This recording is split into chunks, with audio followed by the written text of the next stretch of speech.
Hello guys, it's been a while. I'm just going to switch this to autofocus just in case. It's been quite a while since we had a vlog. Basically, I've been really busy with work. We've had so much going on and I've kind of revamped the office a little bit. As you can see here, new microphone and pop guard. We will be doing live streams of game coding again, possibly also game playing. I don't know yet, but it is odd. I've got more space behind the camera because we've taken the giant studio light out of the room. It didn't need that kind of light in here. We do have an issue with lighting though. As you can see, I've got a light there and it's shining right in my eyes and it's not right. I'm going to have it pointed somewhere else so that it lights the room, possibly a second one as well. Basically, I needed the space so I can access the games and stuff that's behind here. If I just grab my phone, I'm going to show you on the vlog what I'm seeing.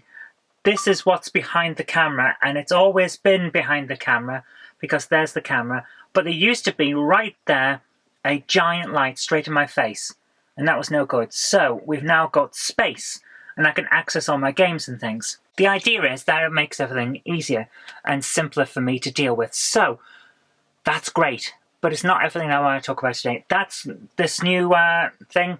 That's brilliant. I keep banging my head on it. I'm getting used to it now, but I keep banging my head on it. I've also got a load of stuff here. Now, I've been picking up a load of games and things trying to expand the collection, but also Sir Patrick Furlong, he has been having a clear out in his house and has decided to donate a load of stuff to the museum collection. Now remember, I'm collecting these games and things because my end goal is to create a... You've seen some museums. There are museums popping up in America. There are museums down south in the UK to basically catalogue and allow you to experience the history of gaming. I want to do that. We haven't got a museum like that round where I am. I want to create one, and that's the end goal of this project, which is why I'm collecting loads.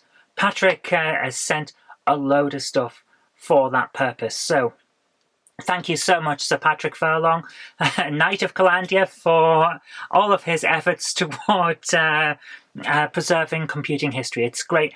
I'm joking because Calandia is that country I made up as a joke one time just to take the P out the EU, but it kind of it's something that runs with anyway. But I want to talk to you first about the stuff I've been picking up. Now, I was a big fan of Robot Wars back when I was a kid.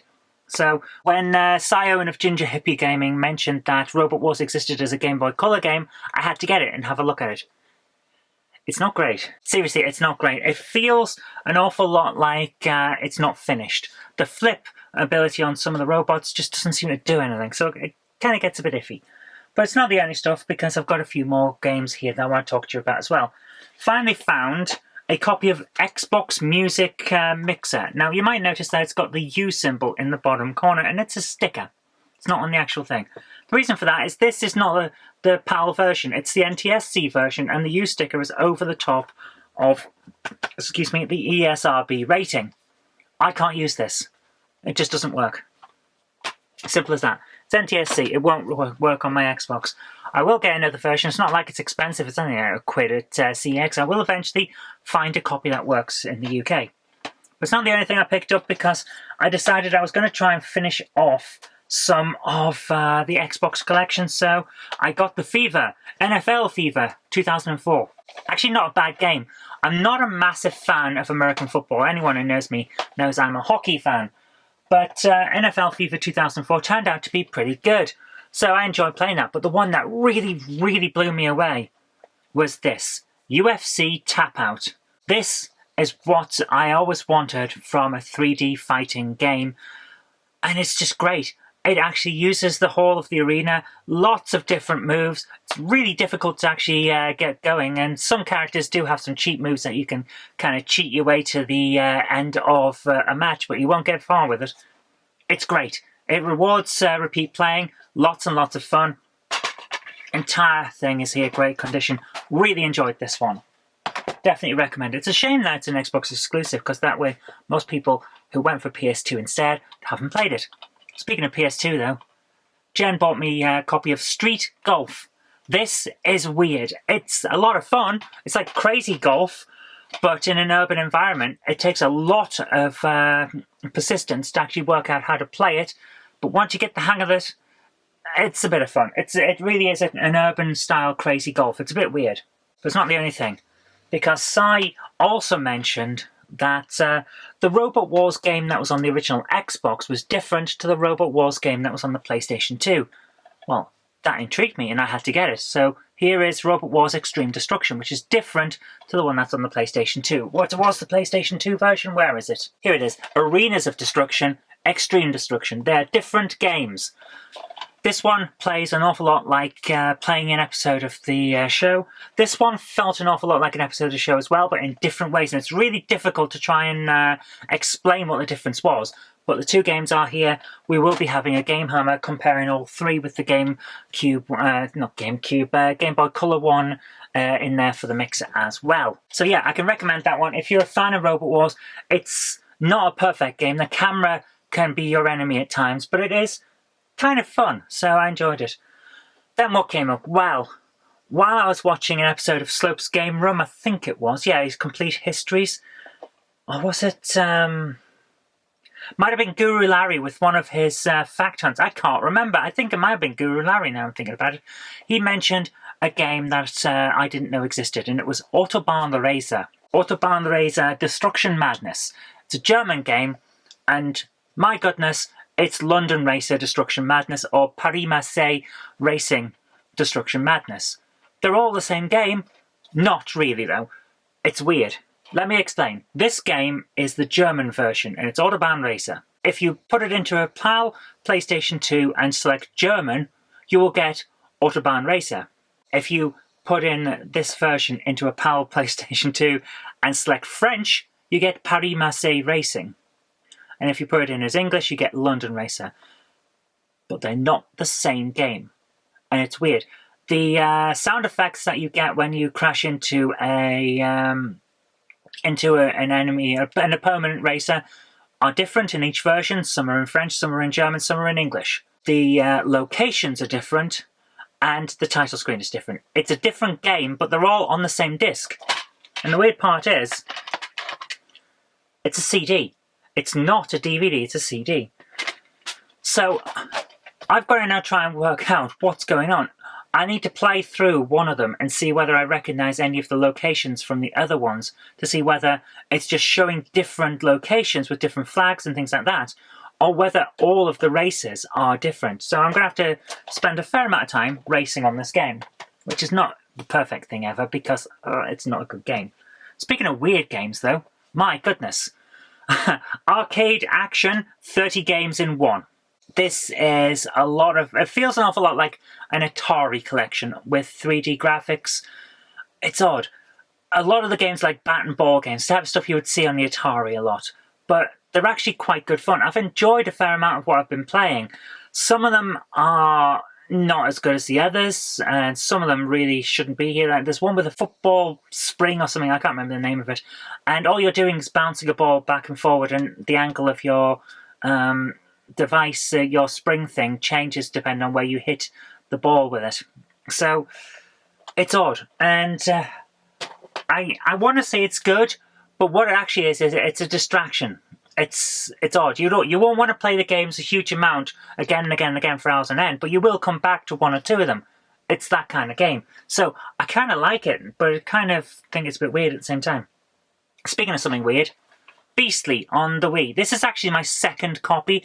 I ordered a copy and it got lost in the post. Luckily, there was another copy on eBay. You can't get it at CX, so don't carry it.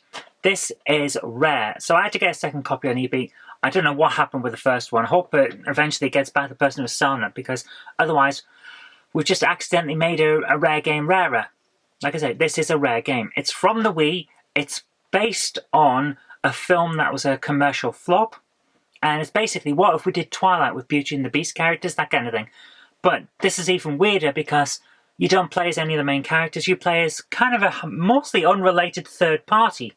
It's weird. So yeah, that's definitely getting the Game Hammer, but pretty much brand new. The manual has a few little dents here and there, as if someone has read it, but at least I got a decent copy, so in the end, I didn't lose out. Speaking of not losing out, Jen also found Paparazzi. It's a 505 games thing. I'm just going to read what's on the back because you will not believe this. Models will strike poses at your command. The first video game that turns you into a real paparazzi.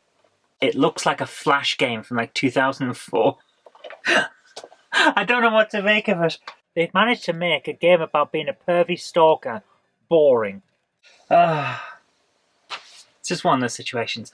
So, we have been hard at work since the last vlog. I want to talk to you about some of that. Hey guys, it's been a while since we had a proper vlog because, well, what is there to talk about at the moment? It's lockdown again, but to be honest with you, in Greater Manchester, not a lot's changed because we've been in Tier 3 for months.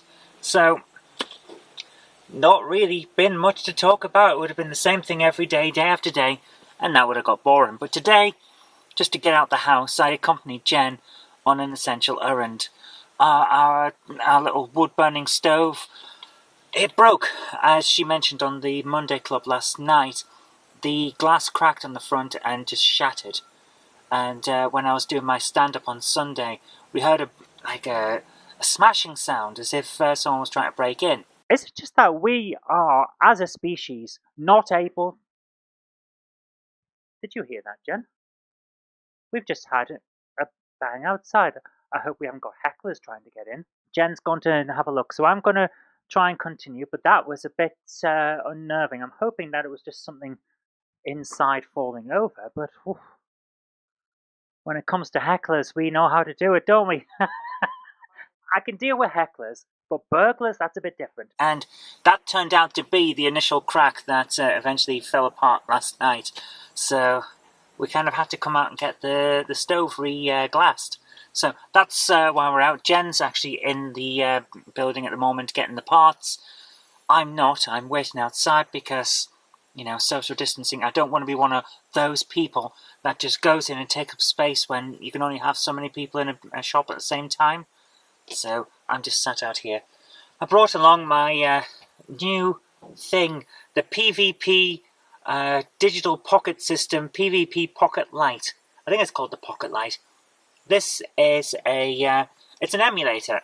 It's a knockoff emulator. It's full of pirated ROMs, and it's shaped like a PSP. It's not a PSP. It's not even genuine.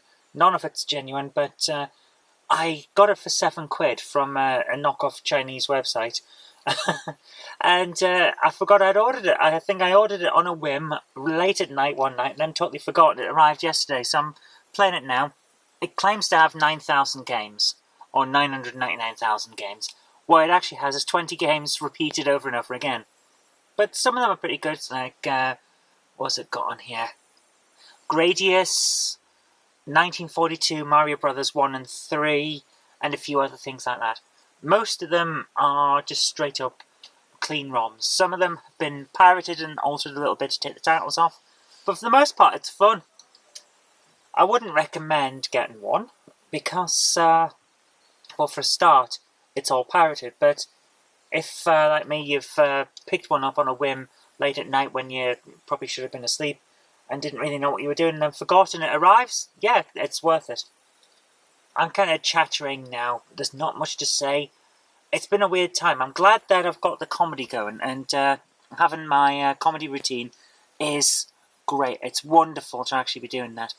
The pandemic started as I was trying to get into stand-up comedy, and all the comedy clubs closed, so not been great on that respect, but being able to just do the live streams on a Sunday night and just do that, that's been wonderful. And I'm going to keep that up. And hopefully after the pandemic, I'll have enough material worked out, all the evergreen stuff, that I can just go and do some open mic nights. That'd be nice. But mostly it's just been work, really hard pushing to get some of the new animations. Oh, this one's run out. Some of the animations that I'm doing for the various Star Trek animated reviews that I'm doing. That's all coming together, but I've added extra background animations like flickering lights and things like that. So I've been working hard on that to enhance what I'm doing. all the time I've been doing that, I've also been working hard to enhance what Jen's channel's doing, getting a new production system going. We now have, it's like, there's an ongoing project that she's doing, and I've tried to do it in the best way I can, and it's taken a huge amount of work. That's one of the reasons why we haven't been videoing. And also, well, for the last week or so, I put my back out. So even though I wanted to film, I couldn't because I could hardly get out of bed and walk. So it's just one of those situations. I wanted to get back into vlogging and get more stuff out there. So we will be doing that. That light is really shining in my face. I'm going to try and get through this as quick as I can. Okay, so we've now got the stuff that Patrick sent. First of all, we have 2 Transformers PS2 games. This one is Transformers Red Alert and Transformers Optimus Prime. I don't know what these are. Yeah, this is the Transformers game that I was on about. Yeah, this game is so much fun. But I love that Transformers game. It's so good. But yeah, but that's not all, because he also sent a big chunk of other things. So let's have a look at them. First of all, Airborne Ranger for the Amstrad CPC. This looks a little bit like Commando, and I'm going to have a lot of fun playing this. I can tell that straight off. It's the 3-inch disc version, which is always an amazing thing to see. It's got a disc cover to go in it, so let's put that in there. So what we've got here, Field Manual, Change 1 Spectrum. So that's interesting. Is it the same manual? I don't know, but it's what's in here, and there's all kinds of other stuff, like, is this a keyboard overlay? The Amstrad 128K keyboard overlay. So this is for the 6128. That's interesting. That is very interesting. So yeah, I'm going to have a lot of fun giving that a try. But it's in so good condition, it's wonderful. But not all, because we've got a few other things, and not all these are games. So ProText, the best word processor you could get until like Microsoft Word started really dominating. ProText is amazing. It's so good, in fact, that it's built into the Amstrad Notepad computers that I've also got. So there you are. That's great. Also comes with ProSpell, and everything's here with the manuals and extra discs and all sorts. It's amazing. It's amazing stuff. But maybe we want to write a newsletter or something. We've got Page Publisher, which is a desktop publishing package. Very nice. But if you don't like ProText, perhaps you like TaskWord. Now, TaskWord 6128 that we've got here is the disk version, the enhanced disk-based version of what you may also have heard of as AMSWord. It's the same program. AMSWord 464. AMSWord is TaskWord 464. They're the same program.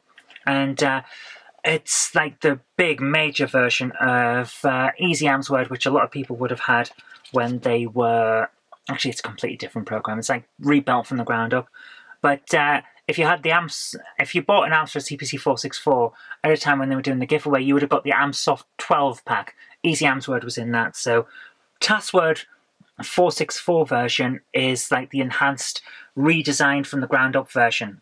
And then we also have ProText. My goodness, with a massive manual. So I am set for writing books on my Amstrad. That's great. That's not all though. Want to make some music? Micro Music Creator. I don't know what this is.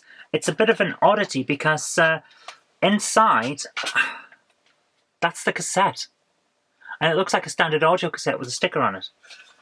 But with it is this tiny piece of lined paper that has the file names for it. But Micro Music Creator, it says. But on side 1 at the end is Digitizer ACU May 1990.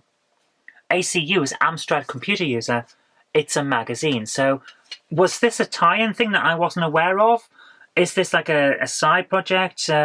Did Micro Music Creator become so popular that ACU added extra stuff in the magazine? I don't know, but it's nice to have it. But it's not just Amstrad stuff, because like I said, Patrick has donated this to the museum as exhibits and stuff that we can add in. So it's not just Amstrad. Spooky Castle for Commodore 64. How good is that? I don't really know this one much. I'm having a look on the back. It looks like a side-scrolling puzzle platformer. So that'll be interesting. When I finally get a Commodore, I was so hoping to get a Commodore 64 this year. It's the final one of the core 8-bits that I just don't have. I've got the Amstrad, I've got the Spectrum, I've got the MSX, haven't got the C64 yet. Tried to get one, got outbid. It's one of those things. Humdinger. Another one for the Commodore, which looks a little bit like... looks a bit like a side-scrolling shooter, a bit like R-Type, and you're playing a guy in a jetpack. I'm not sure.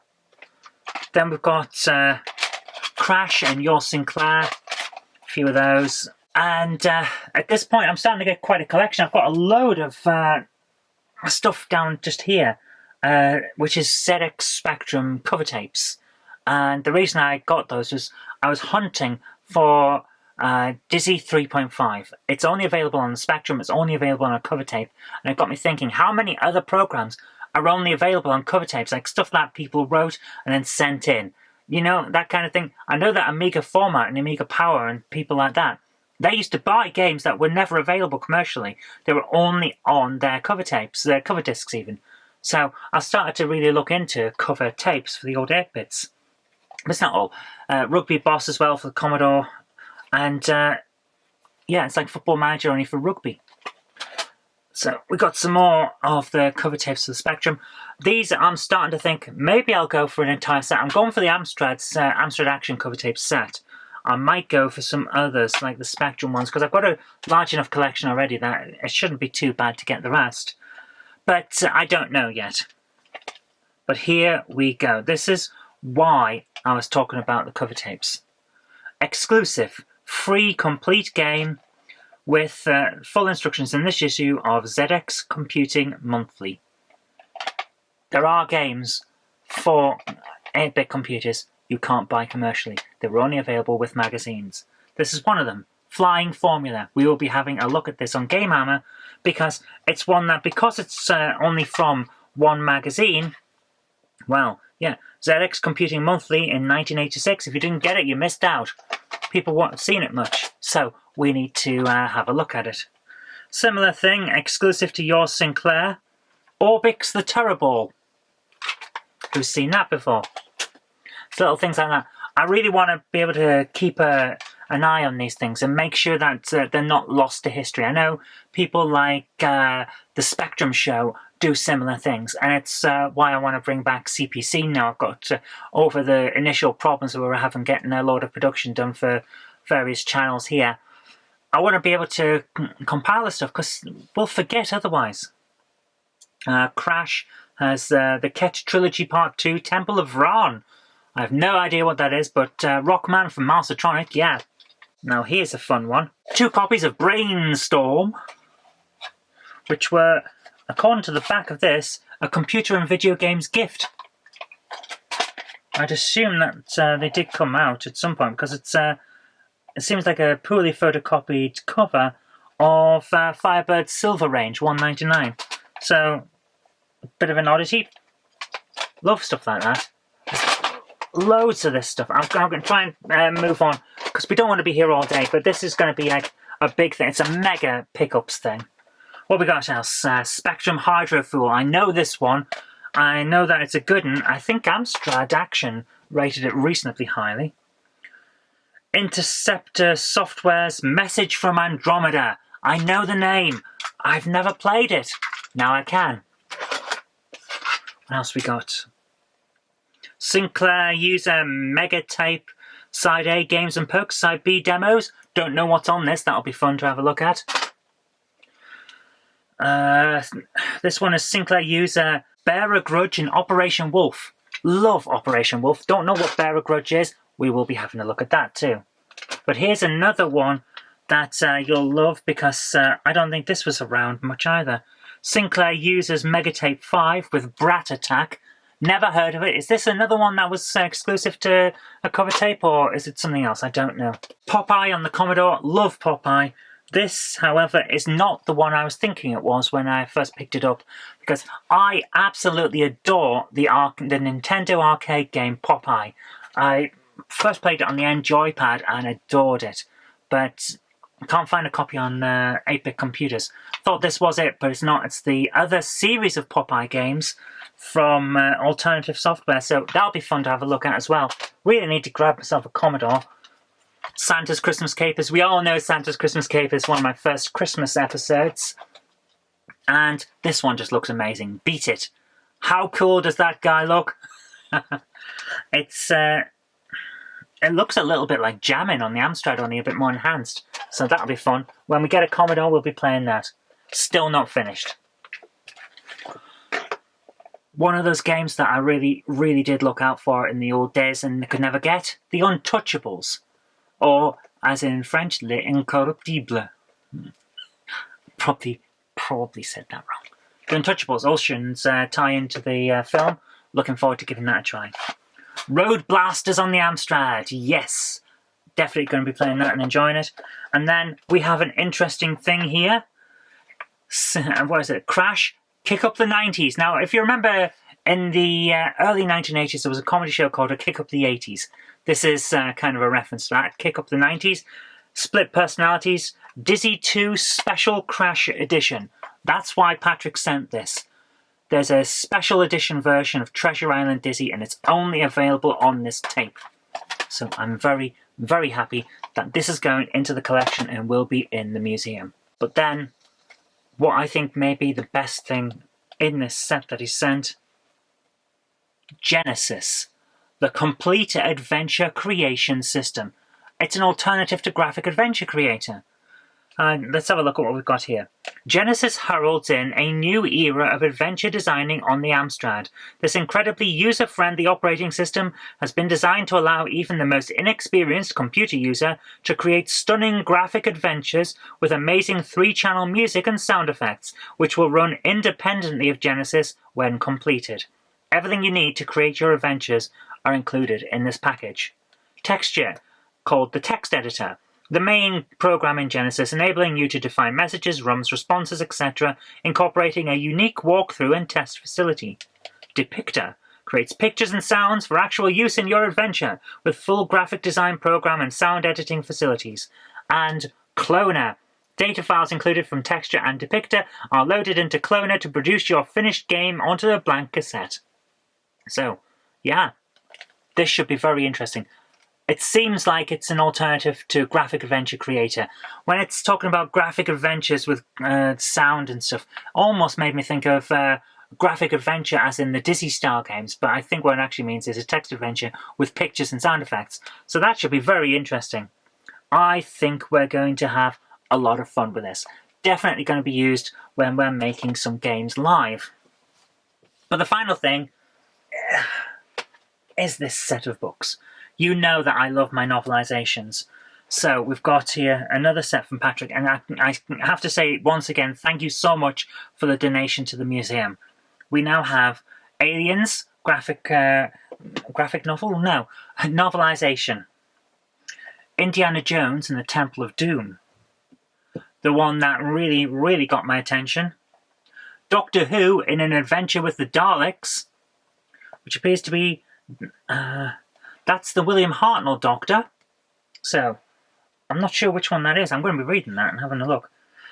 Total Recall novelization. Looking forward to giving that a try as well. Seeing how that differs from We Can Remember It For You Wholesale, probably entirely. Back to the Future. This should be interesting. I wonder if it's got the bits that they changed after changing the main actor. That would be very interesting. Died to play in The Hobbit, which means I may actually be able to finally actually finish that game. Played it for years. Played it with I've got the Tolkien trilogy, as they call it, the box set of The Hobbit, Lord of the Rings, and then Shadows of Mordor. Never finished any of them. A copy of Ready Player One. I do actually have a copy, but it seems to have disappeared. I think I lent it to someone and never got it back. So nice to have another copy, especially with the sequel coming out. This is really, really good for the one I love these collections. Sega Pro Master Volume 1. How to notch up awesome scores, layouts of all the levels, including hidden ones, your enemy's powers and how to combat them, training tips, game history. Now that sounds brilliant. So we've got a fair few games in here. Sonic, Prince of Persia, Super Kickoff. That should be a lot of fun. Oh, Nope, that is the 3 games that are in here. Volume 1. Sonic, Prince of Persia and Super Kickoff. That's quite nice. So we'll be having a look at that. This is an interesting one. Stargate the novelization. You really can't get some of this stuff once it's all gone. Alien Covenant. And Star Trek Into Darkness. Some of this is going to be amazing. So I've got a lot of reading to get on with, but for the moment, I've got work to get back to. So this has been a bit of a catch-up video. We are going to be having the vlogs back, so for the moment, I'm going to get back to work. I'll see you tomorrow. Hope you have enjoyed this. Thank you so much to Patrick for his donation to the museum. This is going to take me ages to compile and catalogue, but it's going to be worth it. It's just great to be able to say that people are really getting into this museum idea, and you know what? I'm speechless. The amount of stuff that he's donated is amazing, and it's going to really enhance the collection. So, thank you so much. I'll see you guys tomorrow. Bye. If you like the show, please consider supporting me on Patreon. It really does help create future videos. That's patreon.com/Zoe Kirk-Robinson. And I've got an extra special thanks going out to Chief89, Tepic, Sam Yates, and Retro Mickey 82. Thank you so much, guys.